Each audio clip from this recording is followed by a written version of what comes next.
लाठी नहीं मिली। जब उनसे पूछा गया कि भाई इतनी लाठी क्यों खरीद रहे हो, कि ये बीजेपी वालों पे बजानी है जो वोट मांगने आएंगे।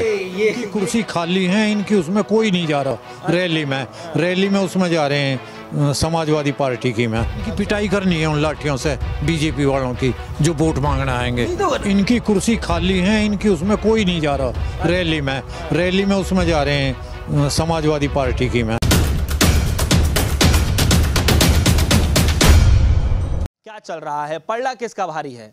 क्योंकि जिस तरीके से अखिलेश यादव दावा कर रहे हैं कि 400 प्लस सीटें लेकर के आएंगे, और उधर योगी आदित्यनाथ जी ये कह रहे हैं कि 350 सीट से ज्यादा लेकर के आएंगे। योगी आदित्यनाथ ने साफ तौर पे कहा था पहले भी कि सपने देखना कोई बुरी बात नहीं है, क्योंकि 450 प्लस सीटें लाना जो है एक बचकानी बातें हैं और सपने देखने के बराबर है, क्योंकि 450 प्लस से ज़्यादा सीटें जो है कोई ला नहीं पाएगा और ये बहुत बेतुका बयान हो जाएगा एक तरीके से।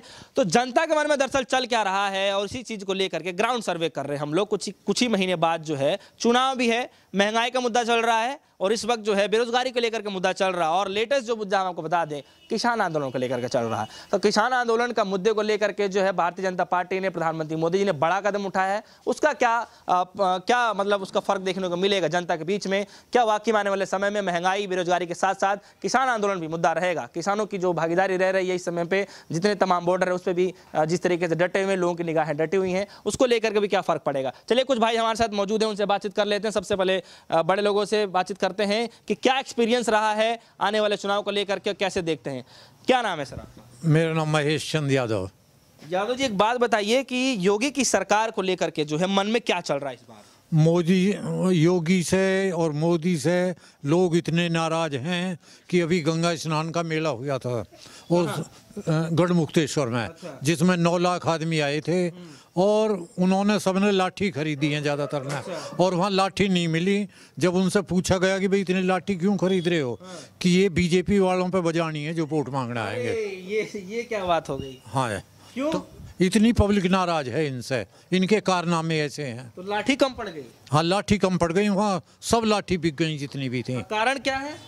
इनकी पिटाई करनी है उन लाठियों से बीजेपी वालों की जो वोट मांगने आएंगे। तो लाठी खरीद लेंगे, चलिए ठीक है, और भी काम हो सकते हैं, तो किस वजह से लाठी खरीदने और लाठी कम पड़ जा रही है? कि ये वोट मांगने ना आ जाएंगे तो इनकी पिटाई किस चीज से करेंगे? कमी क्या रही है सरकार में? इस सरकार ने अच्छा ही क्या किया?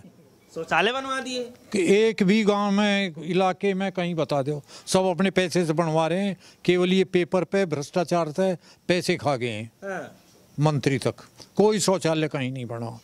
चलिए, सड़क कितना अच्छा बनाया होगा, मैं तो आ रहा था देख रहा था, सड़क बिल्कुल चमचमा रहे थे। ये देख ले लाल कुआं पे क्या हो रहा, और गड्ढे मुक्त के हुए कितने गड्ढे हैं। केवल हाईवे इन्होंने बनाए हैं, उसमें भी ये कमीशन खा रहे हैं लूट के।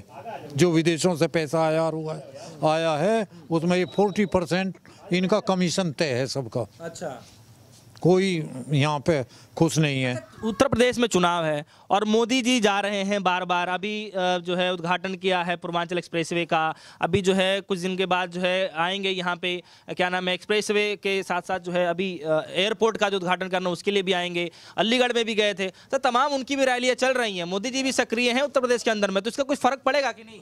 इनकी कुर्सी खाली है इनकी, उसमें कोई नहीं जा रहा रैली में उसमें जा रहे हैं समाजवादी पार्टी की। में अच्छा, उनमें अपार भीड़ है कई लाख की, और इनकी तो कुर्सी खाली है। नहीं तो इनकी में कुर्सियां ज्यादा लगी होंगी इसलिए थोड़ी सी खाली हो गई होंगी। कोई जाना ही पसंद नहीं कर रहा। इन्होंने तो 2000 बस सरकारी एक रैली में लगाई हैं, 1600 बस एक रैली में लगाई हैं। जो ये तो सरकार का पैसा लूट रहे हैं। केवल इन्हें लूट के अलावा दूसरा काम नहीं है। और दूसरा, इन्होंने तो विदेश ही बेच खाया, देश बेच लिया, रेल बेच ली, LIC बेच ली, बैंक बेच लिए, हवाई जहाज बेच लिए। इन्होंने कौन जगह छोड़ी है?